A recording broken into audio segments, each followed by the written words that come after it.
नमस्कार दोस्तों, मैं रीमा वर्मा अपने YouTube चैनल मल्टीटास्किंग रीमा पर आप सबका स्वागत करती हूं और उम्मीद करती हूं कि आप सभी अच्छे होंगे। आज मैं आप सबके सामने एक जोक लेकर उपस्थित हूं जो बेटी के शादी के गीत गाने के बाद उसको गाया जाता है और ये ऐसा गीत है जो सबको पसंद आता है और देखती हूँ कि आप सबको कितना पसंद आता है, आप सभी से कितना लाइक करते हैं। तो मेरे चैनल पर यदि आप नए हैं तो प्लीज़ मेरे चैनल को सब्सक्राइब कीजिए और बेल बटन को प्रेस कीजिए, ऑल बटन को प्रेस कीजिए ताकि मेरे हर वीडियो के नोटिफिकेशन आप तक पहुंच जाए। तो चलिए देखते हैं, सुनते हैं गीत को। सावन भादौ रे सावन भादौ केरी में झिमी बुंदवा होला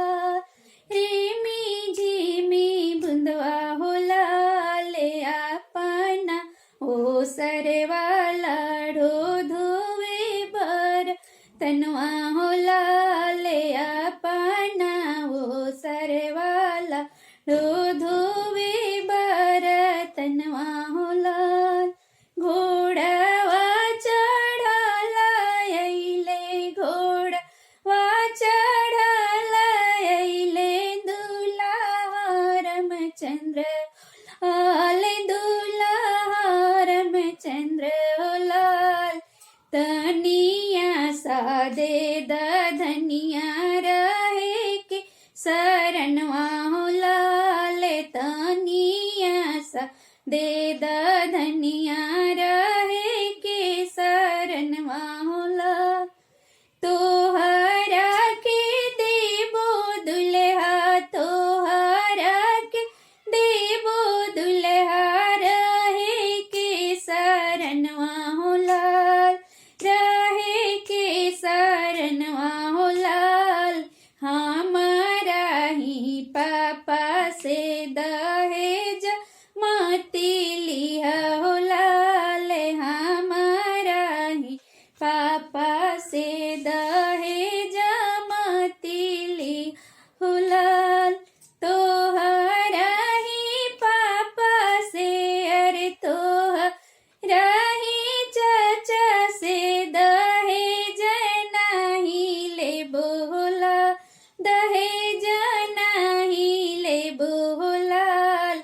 हमारा ही आमा के जब अब जानी दिया हो लाल हमारा ही आमा के जवाब जानी दिया हो लाल। तोहरा ही आमा के अरे तोहरा ही आमा के जवाब नहीं देबो होला जवाब नहीं देबो लाल।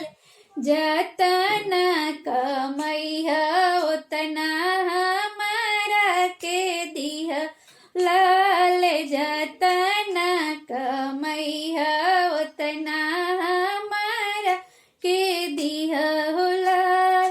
सावन भादौ रे सावन भादौ केरी में झिमी बुंदवा होला ले री में झिमी बुंदवा हो लाल। अपना वो सरवाला धोवे रतनवा हो लाल अपना वो सरवा लाडो धोवे रतनवा हो लाल। Thanks for watching. तो मेरा ये गीत आपको कैसा लगे लाइक कीजिए, शेयर कीजिए और कमेंट करके तो जरूर बताइए। थैंक्स फॉर वॉचिंग और नेक्स्ट टाइम मैं आपके लिए किस तरह का गीत लेकर आऊँ कमेंट करके प्लीज जरूर बताइए। Thank you so much.